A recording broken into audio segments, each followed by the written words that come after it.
Hello mga kababayan. So guys, itong iba-vlog ko ay isang aral, no, para dun sa mga may hilig na mandaya, lalo na kung sila ay may mga karelyebo. So itong security guard sa Antipolo, napatay siya kasi nga ang sabi alas 7 yung kanyang time in, no. Pero dumarating siya lagi ng 7:30. So para dun sa biktima, napatay kasi siya, no, ng kapwa niya si Kyo. Kasi nga yung lagi siyang late ng 30 minutes. So isang linggo na daw siyang ganon. So guys, sa mga ginagawa ang ganito na akala nyo kasi siguro iniisip nitong guard na to, no, na yung 30 minutes parang malate man siya, wala lang, no, kasi 30 minutes lang. Pero guys, sa mga tao na mismong yung papalitan, hindi naman niya alam kung halimbawa gaano na yung kagutom o gaano na yung kapagod, no? Malaking bagay yung kukupitin mo na oras na dapat na nandoon ka na. Tapos dahil nga syempre, hindi pa siya dumarating, itong kanyang papalitan, hindi makaalis-alis dun sa kanyang pinagtatrabahuhan kasi walang magbabantay, di ba? Ganun ang trabaho ng mga security guard Hindi ka pwedeng umalis hanggang wala yung karelyebo mo. So dito, dahil nga daw 1 week na, sinita ngayon itong si Kyo na namarel, no? Itong kanyang kapwa si Kyo, no, nakapalitan niya. Pero imbis daw na mag-sorry, ang ginawa parang nagmalaki pa tapos nagbanta pa, hindi lang sa kanya, pati sa pamilya niya. So kumbaga dito na na-trigger itong si Kyo na karelyebo niya na lagi niyang pinapaantay ng mga 30 minutes bago siya dumating. Ayun, sa kanyang pagkagalit, pagkabuisit, nabaril niya tuloy kasi pati nga daw yung pamilya niya dinamay. So guys, ito kasi, no, alam nyo guys, talagang mababaril to. Kasi ibig ko sabihin, yung dapat na nandoon ka na, pinopostihan mo na yung trabaho mo, lumalabas, kinukupit mo pa yon dun sa, papalitan mo. Diba? Pandaraya yun. So, kumbaga man, dahil nga sa ganyang, attitude niya, no, ayan, nawala tuloy yung pinaka-time niya sa mundo. Ang laki ng naging kapalit ng pangungupit niya ng 30 minutes na time, no?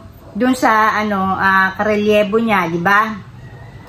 Kapalitan niya, hindi siya pumapasok ng tamang oras. Yung 30 minutes parang sa kanya okay lang yan dahil 30 minutes lang malate, di ba?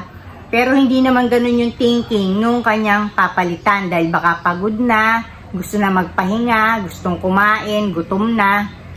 Ayun, nagdilim na ang isip, ayun, nabaril siya. Ang ending, ang kinuha naman sa kanya, yung hindi lang 30 minutes buong buhay na niya. So, ibig sabihin ko guys, no, marami kasing ganito sa mga sikyo, no, maging aral to na yung, halimbawa man, meron kayong oras, no, kailangan, talagang huwag kayong malate doon. Kasi yung papalitan nyo, mga pagod na rin yan, gutom na rin yan, gusto magpahinga, o kaya naman gusto nang umuwi, bumiyahin na, nasa gayon makakapiling na yung pamilya nila.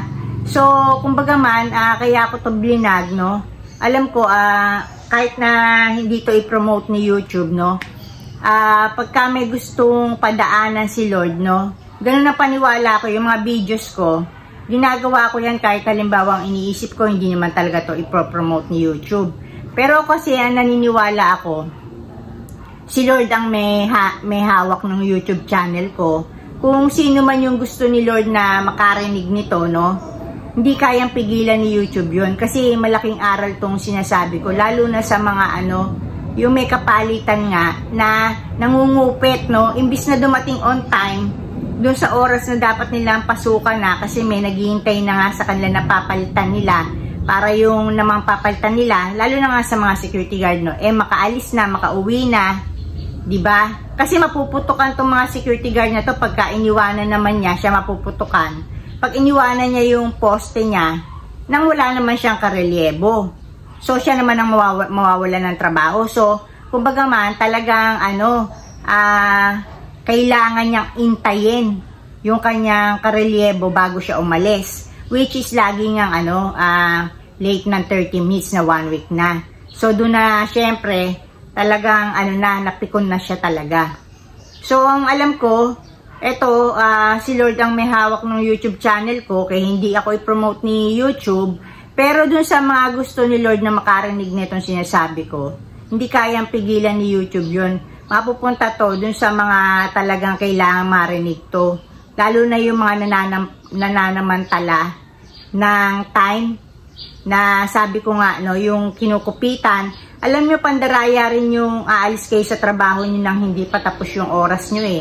Kasi kinukupit nyo yung time na dapat nagtatrabaho kayo doon. Dahil halimbawa 8 to 5 kayo, di ba?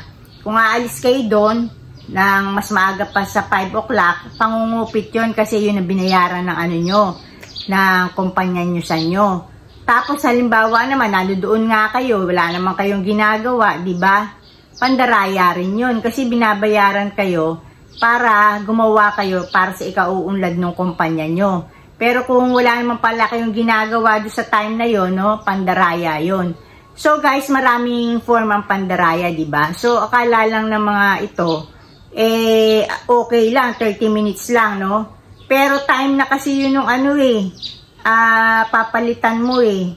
Kumbaga kinukuha mo pa yung time na dapat na 30 minutes, sa kanya yon. So ayun na, doon na kayo nagkaaway kasi kanya yung 30 minutes na ikinalilate mo. So, ayan, natigok tuloy itong security guard na yung parang nang iisa sa kapwa niya security guard. So, ayun lang guys, dito na lang ako and blessings everyone. Bye!